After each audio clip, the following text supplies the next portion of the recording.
तो हेलो दोस्तों, आज की इस वीडियो में हम लोग चक्रवृद्धि ब्याज यानी कि कंपाउंड इंटरेस्ट कैसे निकालते हैं सीखने वाले हैं। तो हमें एक क्वेश्चन दिया गया है, इस क्वेश्चन को हम लोग दो अलग अलग तरीकों से सॉल्व करेंगे। पहले तरीके का हम लोग फार्मूला यानी कि सूत्र का प्रयोग करेंगे और दूसरे तरीके को हम लोग ट्रिक से सॉल्व करेंगे। तो चलिए सबसे पहले क्वेश्चन को पढ़ते हैं। क्वेश्चन क्या है? क्वेश्चन है 4,000 रुपये का 5% वार्षिक ब्याज की दर से 3 वर्ष का चक्रवृद्धि ब्याज निकालें। तो चलिए इसे सॉल्व करते हैं सबसे पहले सूत्र के माध्यम से। तो इसका जो फार्मूला होता है, मिश्र धन बराबर मूलधन गुना 1 प्लस दर बटा 100 और घातांक यानी पावर में समय होता है। तो चलिए इस फॉर्मूले के हिसाब से इस क्वेश्चन को सॉल्व करते हैं। सबसे पहले हम मूलधन को ढूंढेंगे। तो मूलधन हमारा है 4,000 रुपये, यानी कि ये अमाउंट 4,000 रुपये मूलधन है। तो मूलधन का वैल्यू 4,000 रुपये हम लोग यहाँ पर सबसे पहले लिखेंगे 4,000। उसके बाद हमें गुना करना है। अब कोष्टक के अंदर देखिए 1 प्लस दर बटा 100 है, तो दर कितना है यहाँ देखिए 5% है। तो हम लिखेंगे 1 प्लस 5 बटा 100, ऐसे कोष्टक को बंद कर देंगे। फिर देखिए यहाँ समय पावर में दिया गया यानी कि घातांक में दिया गया है, तो समय कितना देखिए 3 वर्ष। तो इस समय को 3 का जो वैल्यू है इसके पावर में लिख देंगे 3। अब देखिए हम इसे सॉल्व करेंगे। कैसे सॉल्व करेंगे? सबसे पहले इस वैल्यू को जो है 4,000 रुपये उसे सेम लिख देंगे, फिर गुना करेंगे। अब देखिए यहाँ 1 प्लस 5 बटा 100 है। अब यहाँ से हम सबसे पहले 5 से इस 100 को काटेंगे तो 20 बार में कट जाएगा। अब ऊपर में सिर्फ 1 बचा हुआ है, नीचे 20 बचा हुआ है। अब इस 20 को इसके साथ गुना करेंगे तो हो जाएगा देखिए 20 प्लस 1 21 हो जाएगा और नीचे 20 हो जाएगा, यानी कि 21 बटा 20। और इसके पावर में 3 आ जाएगा क्योंकि समय का वैल्यू है 3, तो पावर में 3 आ जाएगा। अब देखिए ध्यान से देखिए, हम इसे आसानी से सॉल्व कर देंगे। 4,000 गुना 21 बटा 20 को 3 बार आपस में गुना करना है क्योंकि इसके पावर में 3 है। तो इसे लिखेंगे देखिए 21 बटा 20 गुना 21 बटा 20 फिर 21 बटा 20, यानी कि देखिए तो हम लोग 21 बटा 20 को देखिए 3 बार गुना कर चुके हैं। अब इसे हम लोग कैलकुलेट करके इसको काट के सॉल्व करेंगे। तो देखिए यहाँ सबसे पहले 3 जीरो ऊपर में है, 3 जीरो इन 20 के साथ लगा हुआ है, तो ये 3.5 जीरो कैंसिल हो जाएगा ऊपर के जीरो के साथ। अब यहाँ नीचे 2 2 2 बचा हुआ है, 2 से इस 2 को काटेंगे 4 कट जाएगा 2 बार में, इस प्रकार से। तो 21 गुना 21 गुना 21 बटा में 2 बचा हुआ है। चलिए इसे सॉल्व करते हैं। तीनों को पहले गुना करेंगे। तो देखिए अगर हम तीनों 21 को गुना करते हैं तो हमें मिलता है 9261, और इसे भागा देना है फिर 2 से क्योंकि 2 बचा हुआ है, तो बटा में हम 2 लिख देंगे। अगर हम 2 से इसे भागा देते हैं तो हमें मिलता है 4630.5।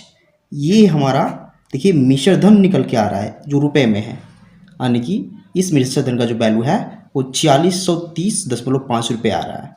चलिए अब हम इसकी सहायता से अब चक्रवृद्धि ब्याज निकालने वाले हैं। तो ब्याज कैसे निकालते हैं देखिए ध्यान से समझिए। तो चक्रवृद्धि ब्याज बराबर होता है मिश्र धन माइनस मूलधन। तो मिश्र धन का वैल्यू हमें देख चुके हैं देखिए 4,630.5 रुपये। तो इसका जो वैल्यू है इसे लिख देंगे 4,630.5 माइनस करना है हमें मूलधन। मूलधन कितना है देखिए यहाँ 4,000 रुपये मूलधन था, इस 4,000 को यहाँ घटा देंगे। देखिए 4,000 को घटा देंगे। अब अगर हम इसे घटाते हैं क्या मिलेगा देखिए 630.5 रुपये। यही इस अमाउंट का चक्रवृद्धि ब्याज हो जाएगा, यानी 630.5 रुपये।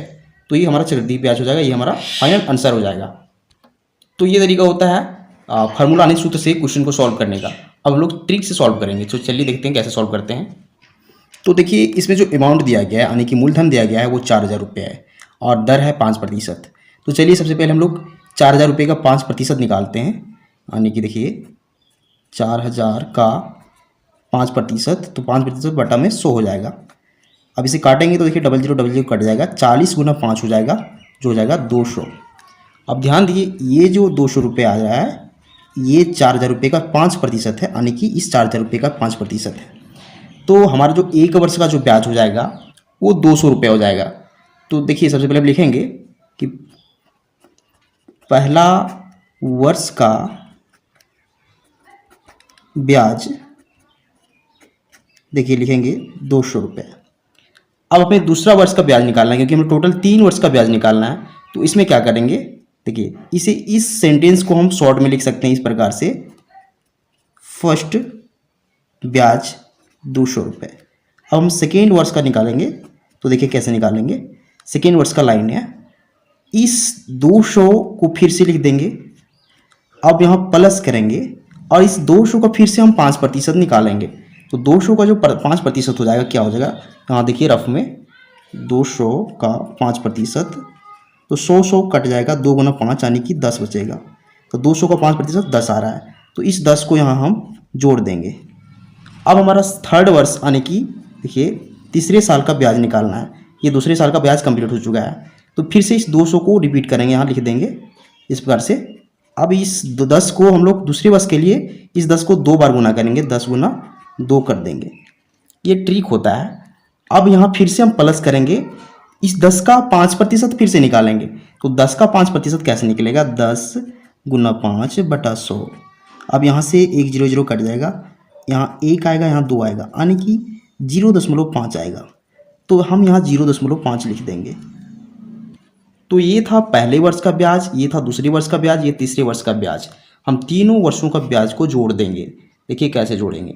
यहाँ देखिए 200 तीनों में है, तो हम 200 को 3 बार गुना करेंगे तो 600 रुपये आ जाएगा। प्लस करेंगे इस 10 गुना 2 यानी कि 10 प्लस 20 हो जाएगा 30 कर देंगे। फिर प्लस करेंगे 0.5 इन तीनों को जोड़ेंगे तो हमें मिलेगा 630.5 रुपये। यही इस क्वेश्चन का आंसर हो जाएगा, यानी कि 630.5 रुपये। तो ये तरीका होता है चक्रवृद्धि ब्याज निकालने का। तो उम्मीद करते हैं आपको दोनों मेथड समझ में आ चुका होगा। तो अगर आपको वीडियो पसंद आता तो वीडियो को लाइक कीजिए एंड चैनल को सब्सक्राइब जरूर कीजिए, क्योंकि हम इस तरह वीडियो बनाते रहते हैं जो आपके काम का हो। Thank you.